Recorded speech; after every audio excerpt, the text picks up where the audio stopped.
সুরাহা করতে হবে। বিচার বিভাগ কি রায় দিয়েছে সেটা আমাদের জন্য ছাত্র সমাজ কখনো দাবি আদায় না করে ফিরে যায়নি। অতীতে কখনো এমনটা হয়নি যে ছাত্র সমাজ রাস্তায় নেমেছে তাদের দাবি আদায় হয়নি। এবারও আমরা আমাদের দাবি আদায় করেই পড়াতে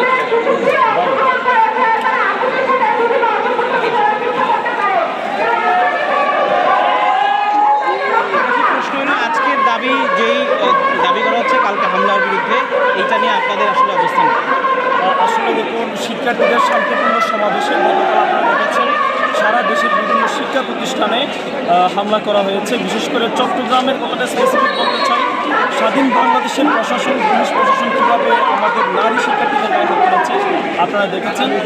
আমরা সাধারণ শিক্ষার্থী হিসেবে বলতে চাই, আসলে চলমান কোটা আন্দোলনের যে আগুন আপনারা দেখতে পাচ্ছেন সারা দেশের মানুষ সেই চলমান আগুনে ঘিরে ঢেলেছে বলে আমাদের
আমাদের মধ্যে থেকে মেয়েরা যাবে ক্রাউড ফান্ডিং এর জন্য। আপনারা যে যা পারেন ক্রাউড ফান্ডিং এর সাহায্য করবেন।